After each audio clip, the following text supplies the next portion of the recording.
Ibu silahkan cari harta dengan suami sekaya apapun, sulit membeli ketenangan tuh nggak ada. Ada toko yang jual ketenangan? Nggak ada. Dan mahal. Kalau nggak percaya begini Bu ya, saya berikan pilihan, tapi ibu bapak jangan pilih yang ketiga ya, terutama ibu. Ya, jangan pilih yang ketiga. Kaya tapi gelisah atau miskin tapi tenang. Ayo. Bismillahirrahmanirrahim. Bab umuril iman. Bab tentang perkara-perkara yang mampu menguatkan iman. Saya kembalikan dulu kepada pembahasan di pengantar yang masuk kepada bab ini sebelum saya bacakan nanti tentang pembahasan di bab umuril iman ini, baik ayat Qur'annya ataupun hadis Nabi Muhammad SAW yang dirangkum oleh Imam Al-Bukhari dalam pembahasan ini. Jadi Bapak Ibu sekalian, sebelum membahas tentang hal-hal terkait penguatan iman, saya ingin ingatkan kembali tentang dua hal yang sangat penting. Yang pertama tentang kenapa kita mesti beriman. Ini poin yang sangat penting. Saya ulang, kenapa kita mesti beriman. Ya, bukan hanya sekedar fitrah dalam kehidupan, tapi nanti ada 5 hal yang langsung Allah janjikan dalam Al-Quran ketika kita benar-benar menanamkan iman dalam diri kita. Jadi kalau kita mampu beriman dengan benar kepada Allah, maka Allah akan berikan 5 keistimewaan yang tidak akan diberikan selain kepada orang-orang beriman, walaupun mereka hidup dalam kehidupan dunia. Jadi 5 hal ini Allah akan berikan. Yang pertama, ada jaminan langsung Allah berikan kepada orang-orang yang yakin tanpa ragu dengan Allah, yaitu beriman kepada Allah, bahwa ia mendapatkan kabar gembira langsung dari Allah, memiliki setengah bagian dari 2 hal yang dibutuhkan untuk masuk surga. Memiliki setengah bagian atau 1 dari 2 hal yang dibutuhkan untuk masuk surga. Saya sering istilahkan, dia telah mendapatkan dari setengah kunci surga. Dan ini berita kabar gembira dari Allah sebelum orang ini wafat, bahkan sejak hidup, dengan turunnya Quran surah kedua Al-Baqarah ayat ke-25 yang paling kanan sebelah atas di mushaf. Wa basyiril ladzina amanu wa 'amilus shalihat anna lahum jannatin tajri min tahtihal anhar. Baik, kata Allah, Muhammad sallallahu alaihi wasallam, berikan kabar gembira. Baik, ada orang-orang yang aku telah siapkan surga, ragam surga untuk mereka. Dia ada jenis-jenis surga, ada surga Firdaus, ada surga Aden, kan? Nanti insya Allah saat kita dengan izin Allah diperkenankan masuk ke dalamnya, kita akan melihat ada di bagian mana di surga kita yang kita banggakan itu, dan yang kita impikan itu. Jadi ada beberapa bagian-bagian surga yang akan diperoleh berdasarkan amalan-amalan kita. Yang biasa puasa masuk surga Ar-Rayyan, pintunya Ar-Rayyan. Ya, pintunya. Yang biasa tahajud lewat pintu tahajud, biasa sedekah pintu sedekah. Nanti ada tingkat tertingginya, ada Firdaus, ada Aden, dan lain-lain sebagainya. Baik, kata Allah, aku telah siapkan aneka ragam surga ini untuk siapa? Ada yang paling menarik. Wa basyiril ladzina amanu, berikan kabar gembira ini pertama bagi para pemilik iman. Nah, ini syarat untuk masuk surga itu ada iman. Baik ya? Ada orang punya, misalnya, mohon maaf ya, sekali lagi saya ilustrasikan, dan Quran tidak akan sama dengan ilustrasi ini. Laisa kamitslihi syai'un. Tidak ada yang sama dengan Allah Subhanahu wa taala. Perhatikan kalimatnya. Misalnya begini, Anda akan datang misalnya ke istana, ya, diundang oleh presiden misalnya, atau penguasa tertentu. Maka orang ini memberi syarat. Anda boleh datang misalnya ke istana dengan catatan menggunakan pakaian yang rapi, spesifikasinya begini, pakai sepatu, jamnya jam sekian. Jelas ya? Maka ketika Anda menyalahi ketentuan itu, Anda tidak bisa masuk. Jelas? Satu itu. Yang kedua, pemilik sesuatu lebih tahu tentang ukuran dan kriteria apa, supaya kita bisa mendapatkan dari apa yang dimiliki oleh pemilik itu. Anda ingin ke istana, yang punya istana punya ketentuan. Anda nggak bisa bikin ketentuan sendiri. Jelas? Anda masuk komplek angkatan laut, maka komplek ini punya aturan yang harus diikuti. Tidak bisa Anda sendiri bikin aturan. Anda ingin ke surga, yang punya surga itu Allah. Maka Allah bikin aturan. Nggak bisa Anda bikin aturan sendiri. Kalau di rumah Anda sekarang, Anda yang punya aturan. Saya masuk ke rumah Anda, saya ikuti aturan Anda. Anda masuk ke rumah Allah, karena masjid rumah Allah, maka ikuti aturan Allah. Masuk rumah Anda, ucapkan Assalamualaikum. Masuk rumah Allah, kaki kanan masuk, ucapkan doa. Keluar kaki kiri, ucapkan doa. Ada aturannya. Sekarang kita ingin ke surga. Surga itu bukan punya kita. Surga punya Allah. Allah yang punya. Maka Allah yang punya surga itu memberikan berita siapa yang bisa masuk ke situ. Kata Allah, orang yang bisa masuk ke surga adalah hamba-hambaku yang punya 2 syarat saat dia hidup di dunia. Apa syaratnya? Dan ini berita gembira. Ada orang sebelum wafat diberikan berita gembira. Kalau punya dua hal ini, Anda berpeluang bisa memilih dari pintu mana Anda akan masuk ke surga yang Anda idamkan itu, sesuai dengan amalan-amalan yang kita kerjakan. Nah, di antara dua ini, syarat pertamanya iman. Kata Allah, "Wabasyiril ladzina amanu", berikan kabar gembira pada orang yang telah punya iman. Dan kalimatnya menggunakan alladzina, disebutkan 1080 kali dalam Al-Quran. Ismun mausulun yadullu 'alal jam'il jam'iyah. Kata sambung, konjungsi, kadang menunjuk pada objek tanpa batas. Jadi bisa untuk orang dewasa, anak kecil, laki-laki, perempuan, tua, muda, ya, maaf, kaya, cukup, semua kalangan tanpa batas. Artinya, kata Allah, saya buka surga ini untuk siapapun. Nggak ada status dunia yang bisa memengaruhi seseorang masuk surga. Di surga tidak diukur dengan seberapa kayakah Anda. Hati-hati, kalau Anda mendapatkan tingkat kekayaan dan Anda merasa kaya dengan itu, belum bebas Anda, hati-hati, belum bebas Anda dengan persyaratan untuk mendapatkan surga. Belum tentu harta menjadi jaminan untuk masuk surga. Anda punya kedudukan tinggi, setinggi apapun, tapi kedudukan itu tidak otomatis menjamin Anda masuk surga. Karena syarat masuk surga bukan kedudukan. Kalau syarat masuk surga kedudukan, Firaun paling duluan masuk surga, Namrud lebih duluan masuk surga. Jelas? Baik, karena syarat masuk surga itu kaya, maka Qarun itu paling depan masuk surga. Tapi ingat, syarat surga kata Allah bukan kekayaan, bukan kedudukan. Jangan bangga dulu kalau punya kedudukan tinggi atau harta melimpah, karena itu belum jadi ukuran kebaikan di hadapan Allah Subhanahu wa taala. Kecuali nanti kedudukan atau harta itu diisi dengan iman. Iman itu yang akan menunjukkan harta dan kedudukan untuk mengerjakan amal soleh sebagai bekal ke surga. Maka golongan pertama kata Allah, saya berikan kesempatan yang luas. Baik itu tua, muda, laki, perempuan, besar, kecil, kaya, cukup, semua punya peluang ke surga. Dan itu hanya diberikan dengan satu kata saja, alladzina. Semuanya. Tapi dari semua itu, aku hanya minta dua syarat saja. Satu, semua kalangan itu punya iman. Yakin denganku, kata Allah. Yakin tanpa ragu. Berbahagialah kalau sampai dengan siang hari ini kita diberikan nikmat iman oleh Allah Subhanahu wa taala. Itu kenikmatan luar biasa. Dan kita mendoakan saudara-saudari kita supaya mendapatkan bagian itu. Karena itu seringkali saya membuka ta'lim dengan berdoa, ya Allah, berikan hidayah kepada saudara-saudari kami, tetangga kami, kerabat kami, teman kami di kantor yang sampai hari ini belum beriman kepadamu, belum mengucapkan syahadat. Berikan kekuatan pada jiwanya untuk bersyahadat sebelum wafat. Dan alhamdulillah, Anda mungkin tetangga Anda nggak semuanya beriman. Ya, ada yang misalnya A, ada yang B, ada yang C, tahajud malam dalam sujud minta. Ya Allah, Engkau satukan kami di dunia sebagai tetangga dan pertemukan kami kembali di akhirat, ya Allah. Jangan pisahkan kami. Berikan dia hidayah. Doa itu yang tidak diketahui oleh orang yang didoakan, mungkin itu yang lebih cepat menghujam pada jiwanya. Kami di taklim di Bekasi itu selalu membiasakan meminta kepada Allah. Ya, setiap malam Jumat kita minta, berusaha. Alhamdulillah, hampir setiap pekan ada yang masuk Islam. Kemarin seorang ibu dengan 3 orang anaknya masuk Islam. Begitu selesai taklim, teman-teman datang lagi 1 orang lagi, diantar oleh suaminya, dia masuk Islam lagi. Masya Allah. Jadi alhamdulillah, kita tidak tahu siapa yang mendapatkan hidayah, tapi kita bisa berdoa kepada Allah untuk memohon untuk memberikan hidayah. Satu. Nah, kemudian yang kedua, ya, wa amilus shalihat, iman dan amal soleh. Di syarat surga itu sesungguhnya kalau diucapkan ringan, iman, amal soleh, iman, amal soleh. Tapi kalau dikerjakan itu yang butuh perjuangan.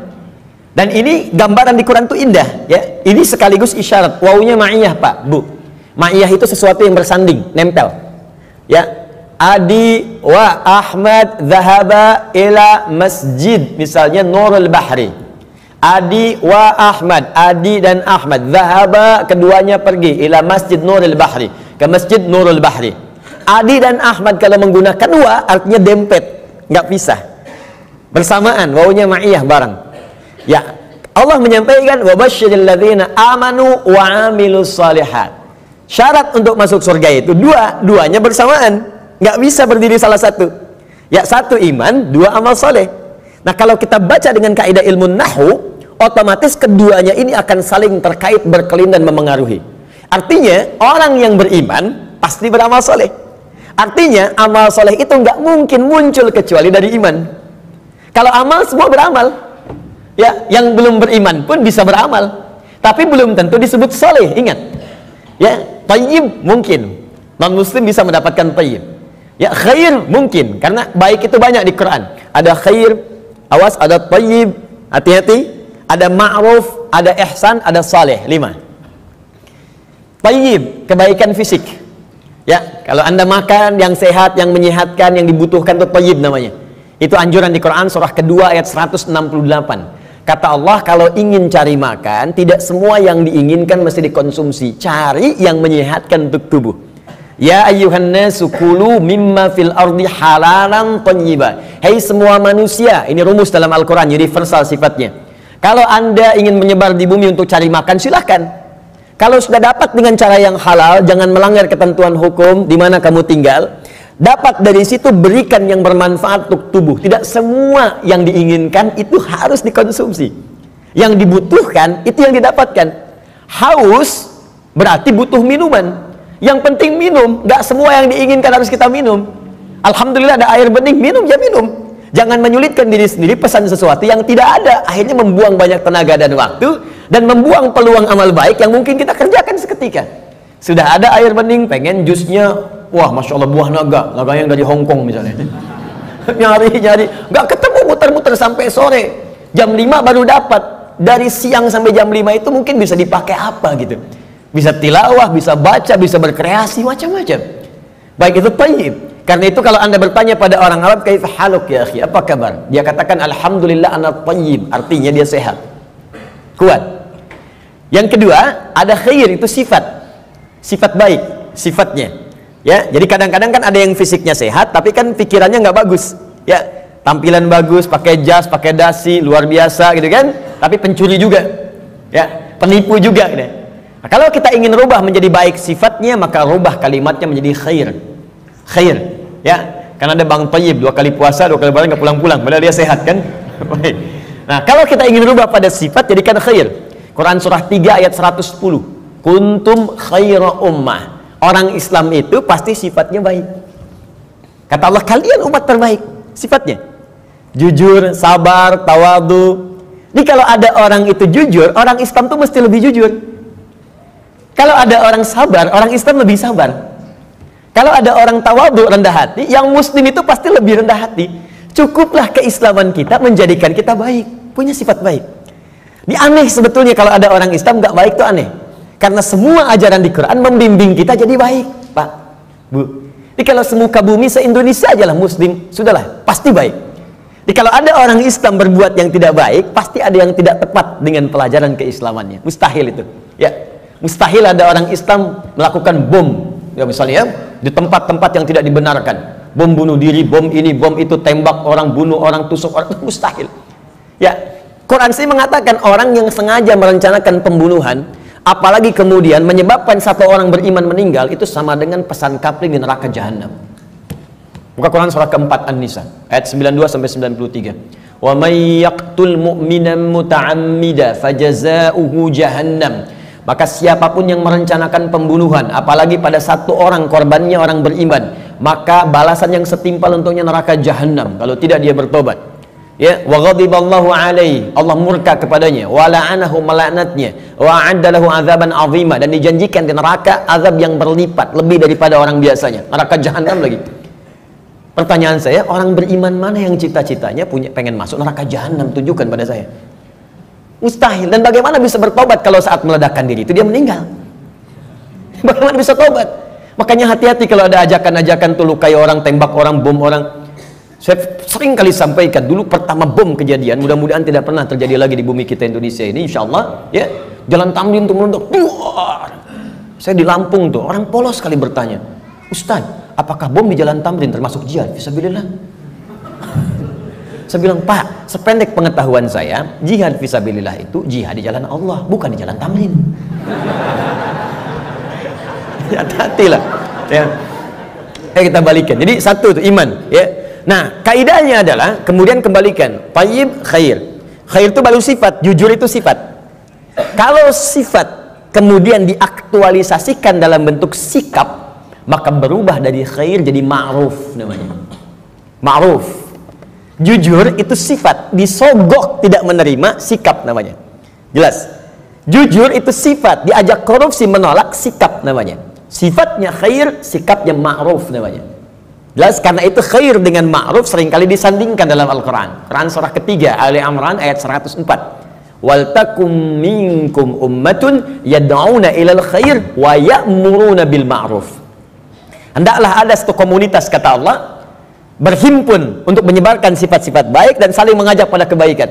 Bikin komunitas, ingatkan, ayo baca Quran, one day one juz, one day two juz, ya. Ayo bikin komunitas, bangunin tahajud, bikin komunitas ngajak sedekah, bikin komunitas bersih-bersih di jalan, buang sampah, itu bagian dari iman.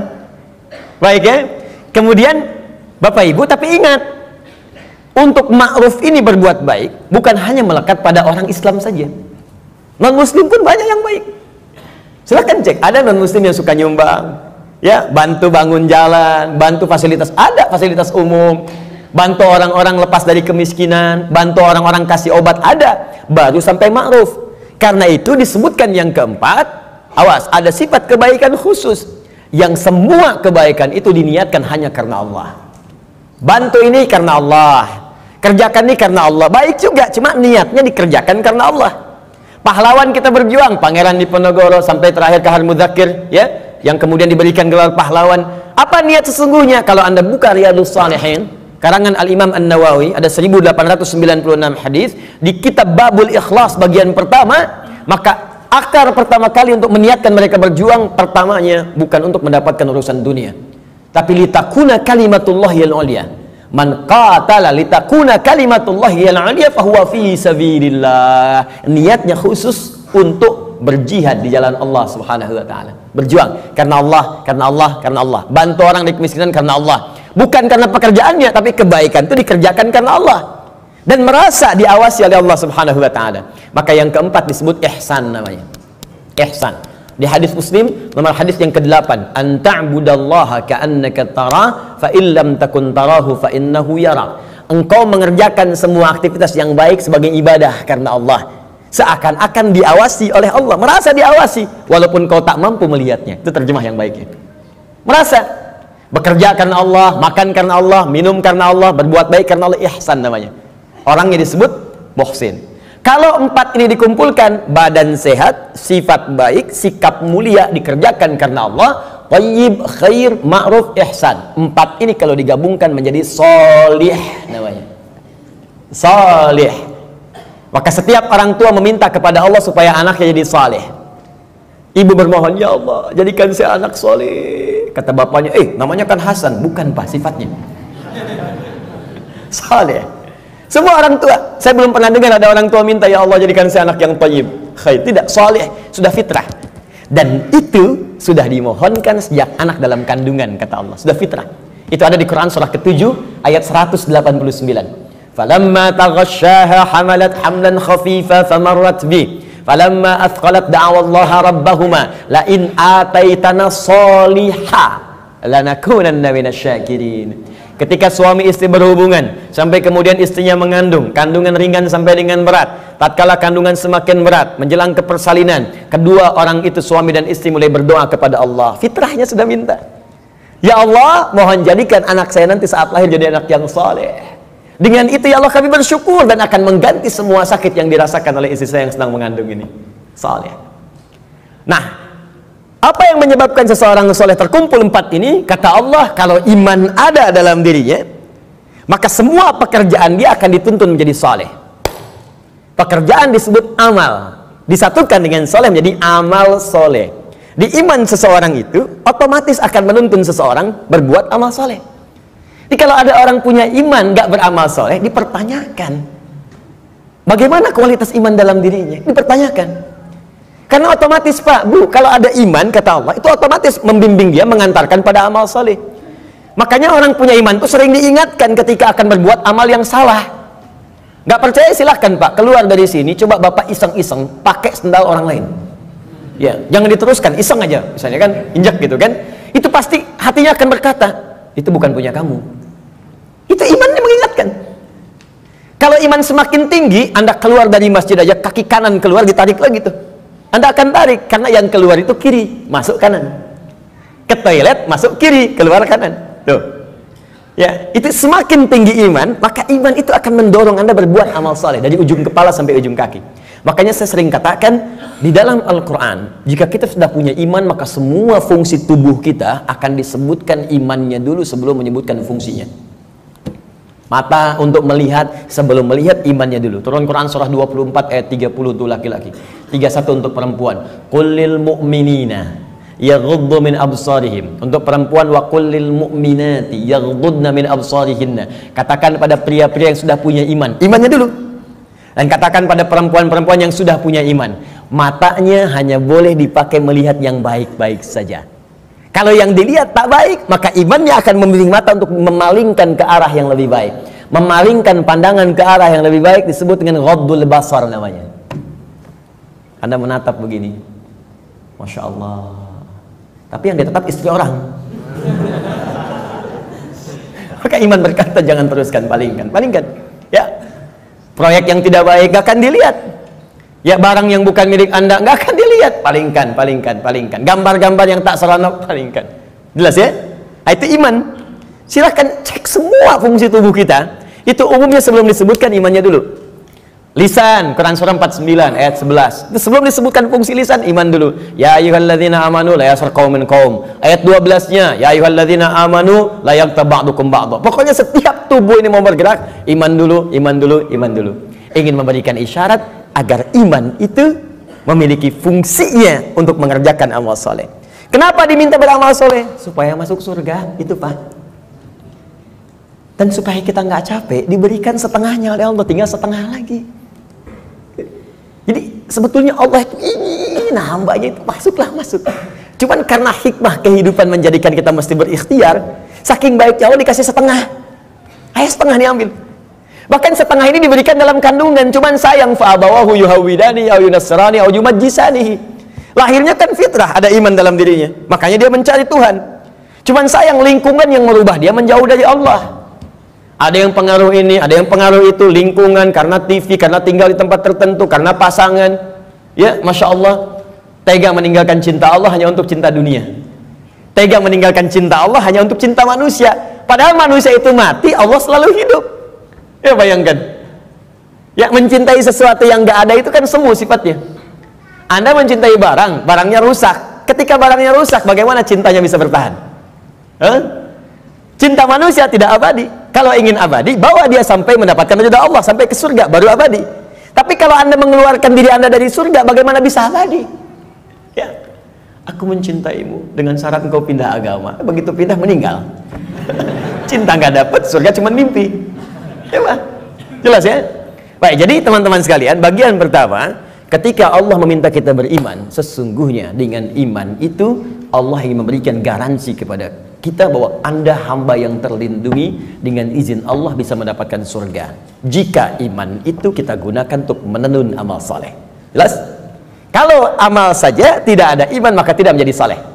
Maka orang yang belum beriman beramal baik, amalnya tidak disebut amal saleh, amal saja, amal khair, khair, khair, khair, gak pernah disebut saleh dalam istilah Al-Quran.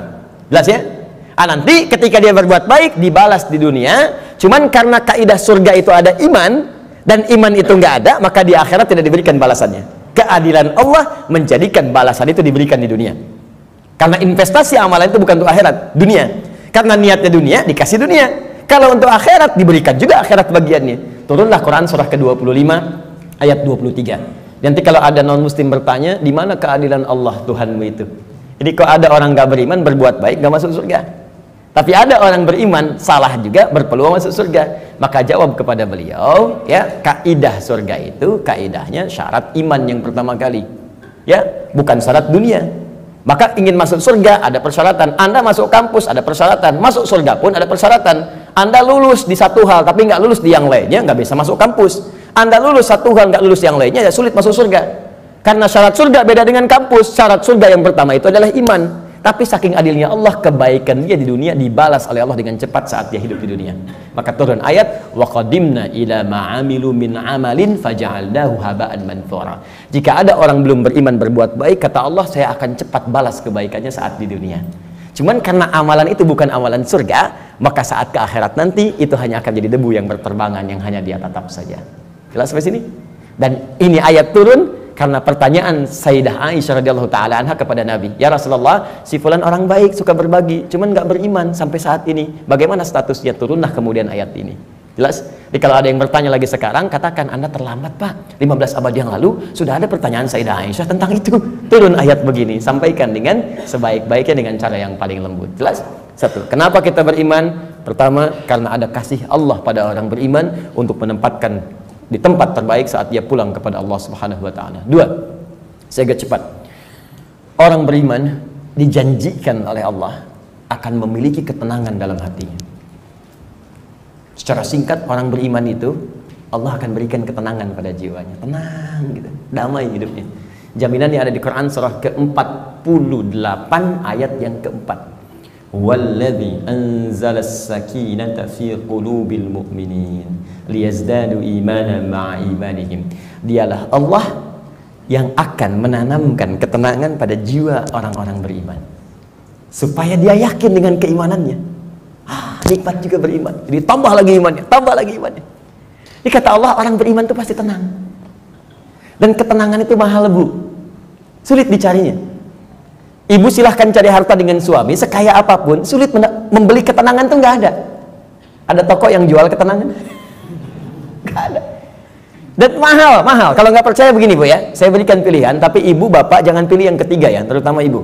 Ya, jangan pilih yang ketiga. Kaya tapi gelisah atau miskin tapi tenang. Ayo, nggak ada pilihan ketiga dan nggak usah maksa.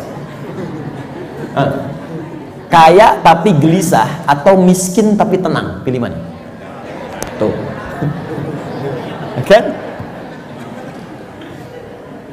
Banyak orang kaya tapi nggak tenang, ada yang bunuh diri, ada yang tembak diri sendiri, ada yang lompat ke depan rel kereta, ada yang saking kayanya bingung, akhirnya nanam cabai, cuma bikin kangkung, metikin cabai, metikin tomat.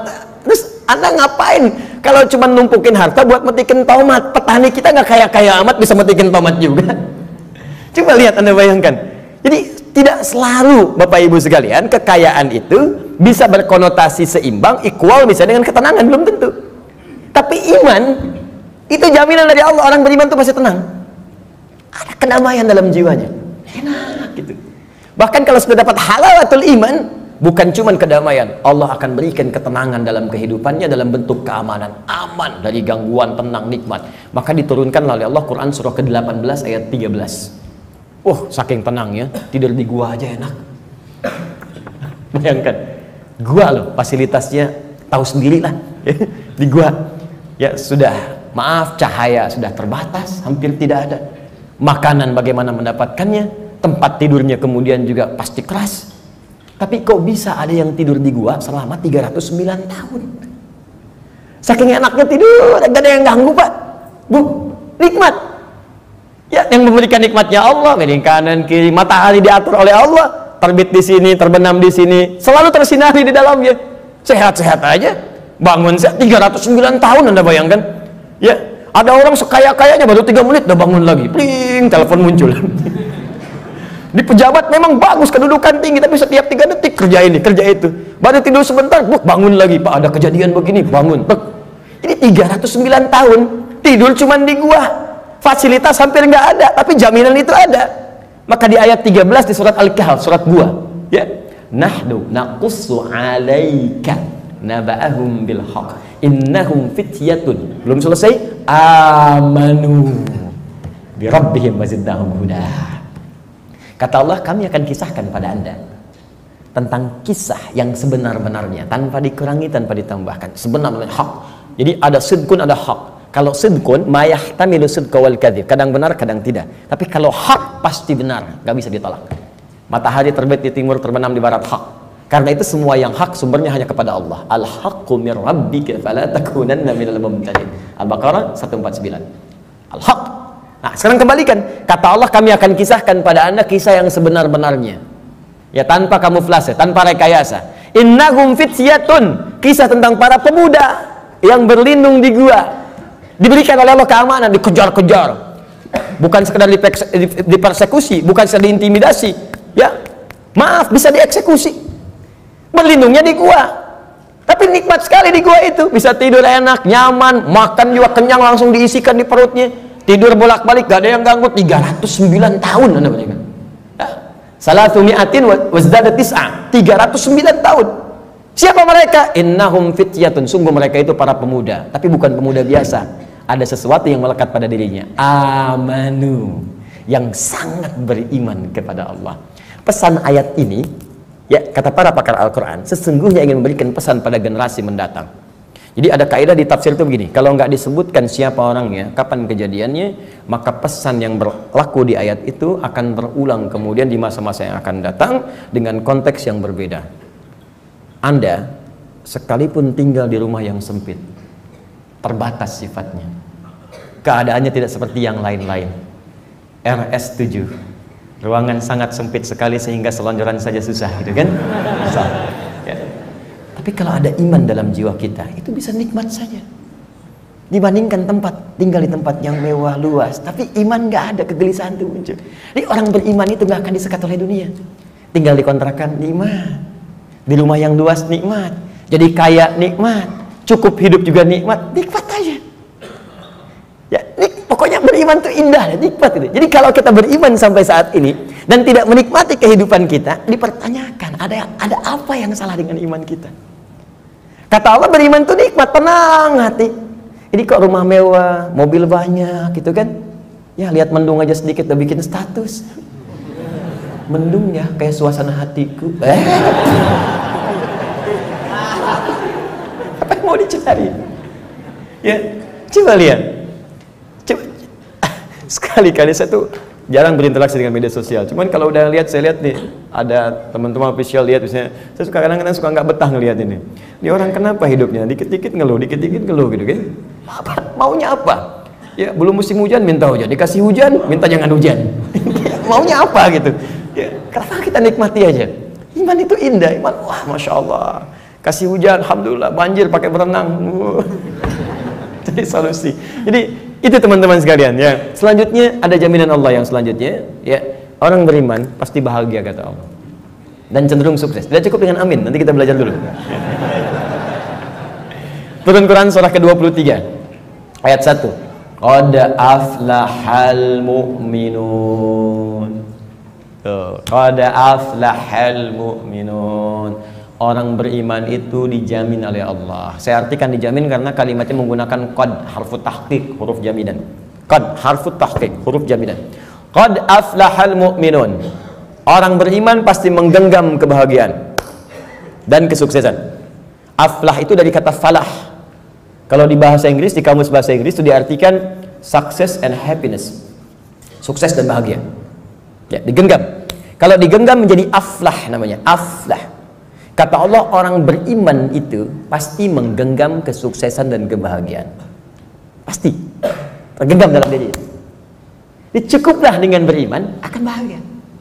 Cukup dengan beriman sukses dalam pekerjaan yang kita kemudian lakukan. Walaupun barangkali level kesuksesan itu dalam pandangan orang bisa beda-beda.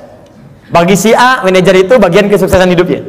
Yang lain levelnya direktur, yang lain komisaris. Pokoknya levelnya bisa berbeda, tapi sukses. Silahkan cek semua sahabat Nabi, di semua bidangnya sukses dan bahagia.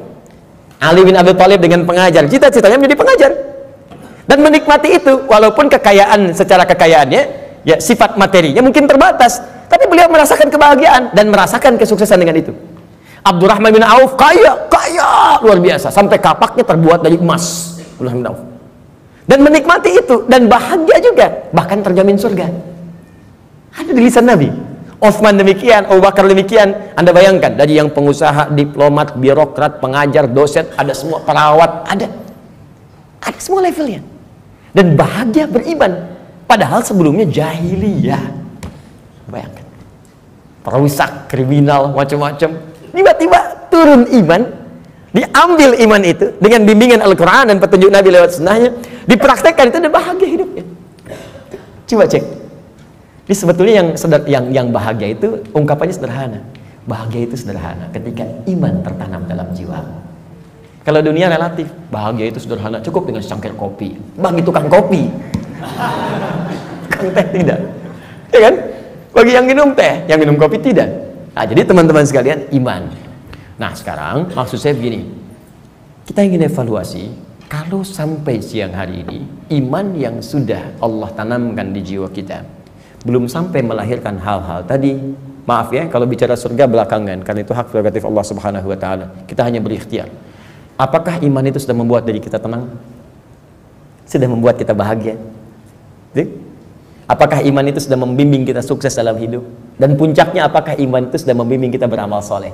Jangan-jangan beriman masih salah, padahal namanya soleh, kan? Jangan-jangan beriman tapi mesti berbuat maksiat, mata bermaksiat, telinga bermaksiat, lisan bermaksiat. Ada apa yang salah? Apa yang keliru? Maka Al-Imam Al-Bukhari mengumpulkan hadis-hadis Nabi untuk mendapatkan petunjuk dari hadis-hadis itu, bagaimana mengerjakan amalan-amalan yang bisa menguatkan iman sehingga iman kita membimbing kita untuk beramal soleh. Maka muncullah bab ini, bab umuril iman.